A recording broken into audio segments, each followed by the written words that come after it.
Hey y'all, I'm Leslie Hooper and welcome to my channel. And I'm Steph Miramontes.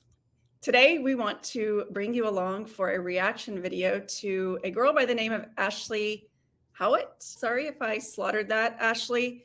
She is an individual who had weight loss surgery and has begun to regain weight, as many do. And so I just wanted to share a little bit of her experience with you today, Steph, and get some of your thoughts and reaction to her experience here. I'm looking forward to it. This is actually not a strange topic to us. We have had people come through our programs and have similar circumstances. So I'm curious what her lived experience and what she's going through, what that looks like for her. Yeah, I agree. It is unfortunately quite common, and I imagine equally as disappointing and frustrating to have spent 20, $30,000 in some cases on this surgery, only to notice that we'll get to the Yeah. rest. Yeah. I'm like, we could just keep talking about it. I had my gastric sleeve surgery in October 28th. This October will be 4 years. So 3.5 years I had weight loss surgery. I lost 90 pounds. And then I was doing great, like literally great. I ended up having to remove my gallbladder. That set me back a little because I couldn't work out. And then literally right after I had my gallbladder removed, COVID happened, and then gyms were shut down. We were home all day, and I just gained weight. And it's not even like gaining weight from overeating, well, like obviously overeating, but it's not like I was at home eating junk food all day or eating these huge meals because I couldn't. I still got full. I still do get full with big meals. I think it was mainly just snacking all day, you're home all day. You guys knew I had the snacking problem. I kept saying it from like my 6 month post op. I literally just kept saying how like I kept snacking on string cheese, and now I'll never eat string cheese. Like that's gone. Like I'm done with string cheese, peanuts. Like I just really, gained weight from snacking, in my opinion. That's how I did it. But yeah, I'm done with this. Summertime is coming. I'm very aware that I gained weight. I realized, okay, you gained 20 pounds, and I'm aware of it, to not let it get up to 40 pounds or 50 pounds. I'm stopping it now. So I am starting off with a cleanse today because I just want to cleanse my body. I did the pouch reset diet before and it really worked, but I gained it all back after because it was just straight water that I was really having for a while. I'm going to show you guys what I'm going to be eating today.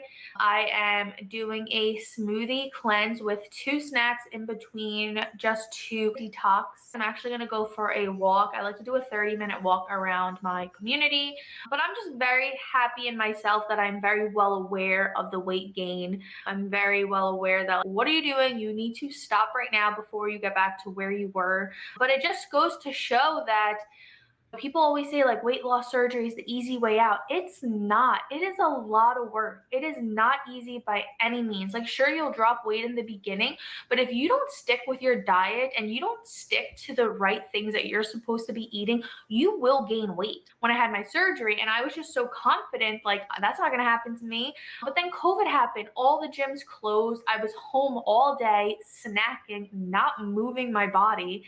And it just all caught up to me, and I'm just tired of looking at my old YouTube videos. I'm like, oh my God, I was so skinny. I'm so mad at myself. And even when I was at my skinniest, I was like, I thought I was still heavy and I like wasn't at all. And like now I am, and I'm just like, oh, I want to go back to that. You guys know what I mean? But yeah, that's my update. Okay. That was starting to become a bit of a tough watch for me. So she interestingly continues to say that she is aware of the problem and wants to blame pretty much everything but the problem: the food, COVID, the lack of exercise.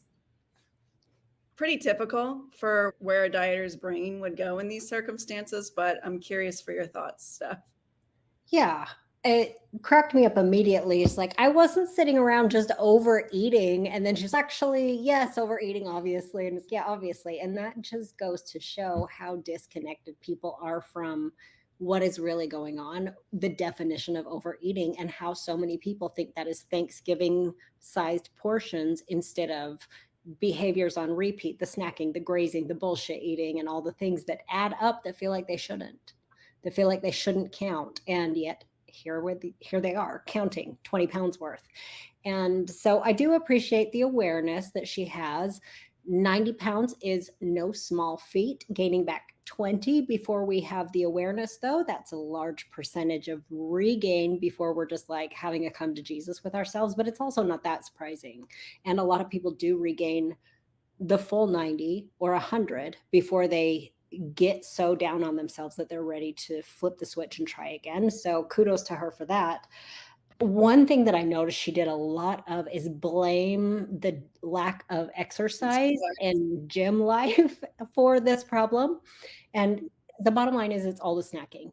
Yes, moving your body is a contributor, but a 30-minute walk around the neighborhood and maybe a lifting session or a cardio session or something 3 to 4 times a week, that ain't it, boo. That is not the reason you regained weight. It may affect the way your body looks as you regain weight, but it's not the reason. So it really has to do with the snacking. And it's not a moral issue. It's not a weight loss surgery specific issue. Tons of people gained a bunch of weight during COVID because they were bored. They had nothing to do but find themselves in the fridge or the pantry, soothing their nervousness, soothing their discontent, entertaining their mouth, learning how to make sourdough bread, like all the things.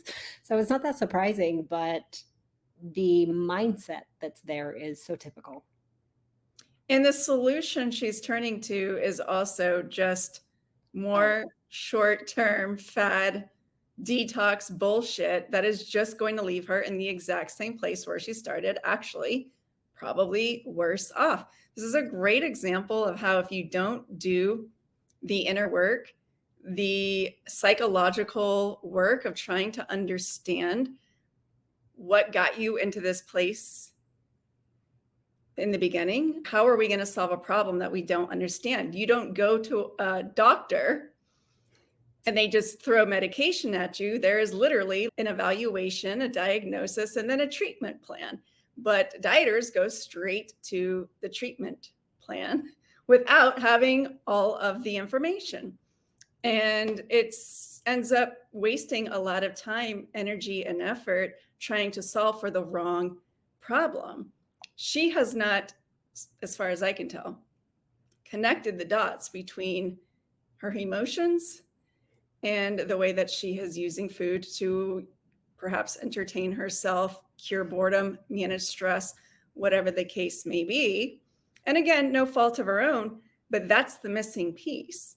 And it doesn't matter if you have weight loss surgery or you go on Ozempic or you attempt all the cleanses and detoxes in the world, we're still not solving for the correct problem, which is what brings the weight gain back. And it's twofold, right? There's habits and obviously the psychology, your beliefs, and everything that's happening on autopilot in your subconscious mind that we're not really privy to. And so we make decisions over and over on repeat without having those kind of speed bumps to have the awareness to check in with ourselves and make a different decision.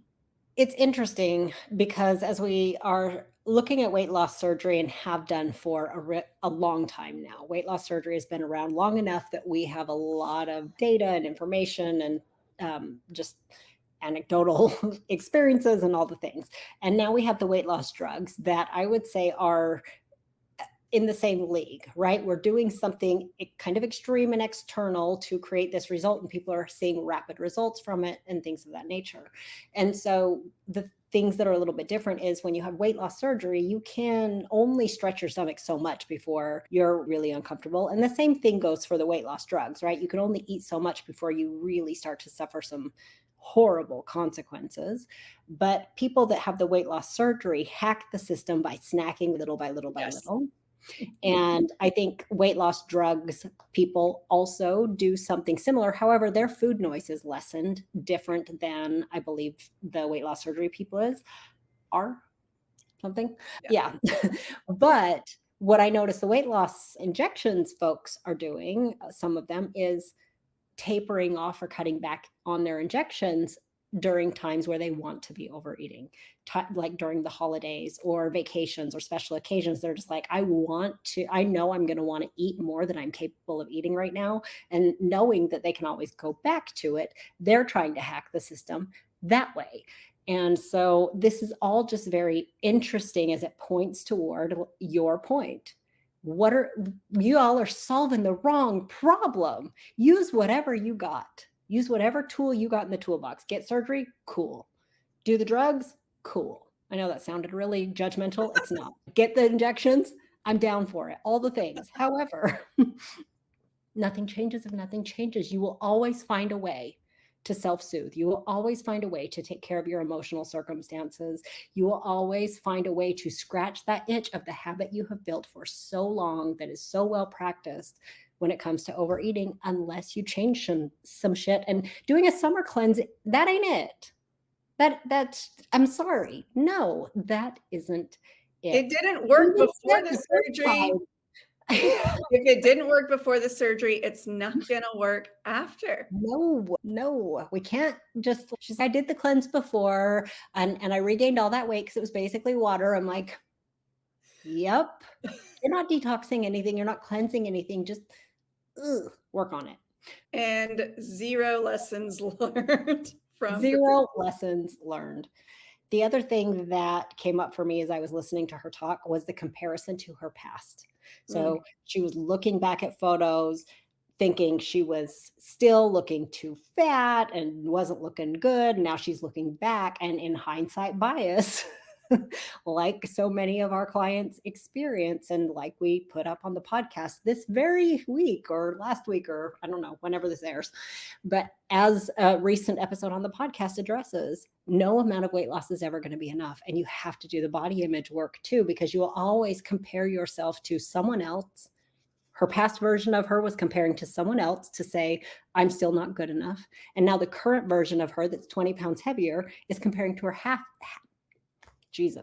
comparing to her past version of herself, saying, I was good enough. Now I'm not good enough. Whereas her 90 pounds heavier version would be looking at this version going, girl, look at you, 70 pounds down, killing it. So we've got to do the psychology, body image, emotional eating stuff. It takes it all. The habits is the other piece that is missing, because her habits have obviously not changed either, because she didn't have a lobotomy. She didn't have a brain transplant. So she still has the same thoughts, the same habits, so the same behaviors. And that isn't good enough. We actually have to change it from the inside out. I feel for her. It's got to be so maddening to feel like you've done all the things, but yet here we are still fighting this demon, still trying to tap into that limited willpower or self-discipline resource, and completely missing the point. So that sucks.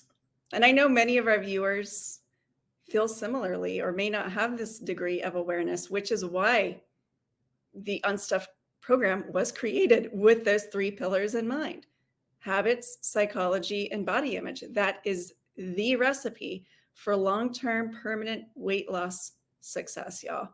Period. Point blank. So if you're interested, shoot us a message, drop a comment, and we will follow up with you and give you some more details about that. Steph, that is it for me today. Anything else on your mind? I would just say that if it feels intimidating to reach out about the Unstuffed program, which is a great program, and I think you should join it, but if it feels scary, just take the psychology quiz. That will give you so much valuable information to understand your diet personality type, and then the resources that we send you for free so that you can start working on the psychology piece and the habits piece. That'll give you a really good idea of where you're at and what needs to be changed, what needs to be focused on. And then if you're ready in the future, then we'll invite you into Unstuff then. Yeah. All right. That is it for us today. Thanks so much for tuning in. If you found this video useful and you'd like to see more of our content, be sure to hit the subscribe button on your way out.